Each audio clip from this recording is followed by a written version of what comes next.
சில பேருக்கு நகை வாங்கினா சந்தோஷம், சில பேருக்கு நல்ல துணி வாங்கினா சந்தோஷம், சில பேருக்கு வீடு கட்டினா சந்தோஷம், சில பேருக்கு நல்ல வேலை கிடைச்சா சந்தோஷம், சில பேருக்கு நீண்ட தூர பயணம் போனால் சந்தோஷம், சில பேருக்கு வெளிநாட்டுக்கு போனால் சந்தோஷம். இப்படி ஒவ்வொருத்தருக்கும் ஒவ்வொரு சந்தோஷம் இருக்கும்.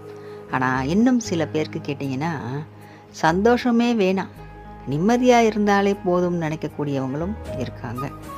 இன்றைக்கி விடிகிற பொழுது எந்த பிரச்சனையுமே இல்லாமல் நிம்மதியாக போனால் போதும் கடவுளே சொல்லிட்டு தான் இன்றைக்கும் கொஞ்சம் பேர் அந்த மன வருத்தத்துலேயும் தான் இருக்கிறாங்க. ஆனாலும் அவங்களுக்கு சந்தோஷம் கிடைக்காது. நிம்மதியாவது கிடைக்குமான்னு பார்த்தா அதுவும் கிடைக்காது. எந்த பிரச்சனைக்குமே போகாமல் தான் உண்டு தன் வேலை உண்டுன்னு இருப்பாங்க. ஆனாலும் அவங்களுக்கு தேவையே இல்லாத ஒரு பிரச்சனை, அவங்க அதில் சம்மந்தமே பட்டிருக்க மாட்டாங்க, ஏதாவது ஒரு பிரச்சனை வீடு தேடின்னு வரும். இதுக்கெல்லாம் அவங்க பார்த்து ரொம்ப மனசு கஷ்டப்பட்டு நம்ம மனசு உடஞ்சியும் சில சமயத்தை நம்ம உட்காந்துருவோம். சரி, இதையெல்லாம் எப்படி சரி செய்யலாம், இதெல்லாம் நம்ம எப்படி நம்ம சந்திக்கிறது அப்படின்னா இதுக்கெல்லாம் ஒரே ஒரு வழி தாங்க. அது என்ன வழின்னு கேட்டிங்கன்னா, கசப்பான அனுபவங்கள் எதுவாக இருந்தாலும் சரி அதை எல்லாத்தையும் ஒரு கை பார்த்துருவோம் சொல்லிட்டு நம்ம நிமிர்ந்து நிற்கணும். கஷ்டமே இல்லாமல் நம்ம வாழணும்னு நினச்சோம்னா அந்த வாழ்க்கை அது முழுமையான வாழ்க்கையாகவே இருக்காது. எல்லாத்துக்கும் ஒரு கஷ்டம் இருக்கும், எல்லாருக்கும் ஒரு கஷ்டம் இருக்கும்.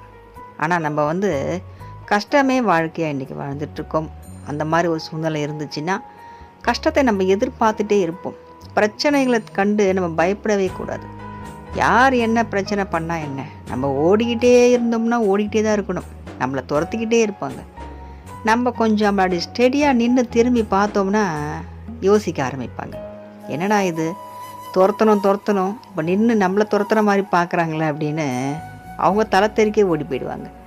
அது மாதிரி அது மனுஷங்களாக இருந்தாலும் சரிங்க, பிரச்சனையாக இருந்தாலும் சரி, நம்ம அதை கண்ணை திறந்து நம்ம ஐயா சொல்லியிருக்கார், அப்துல் கலாம் ஐயா, பிரச்சனையை கண்டு கண்கள் மூடாத, அது உன்னை வென்றிடும்.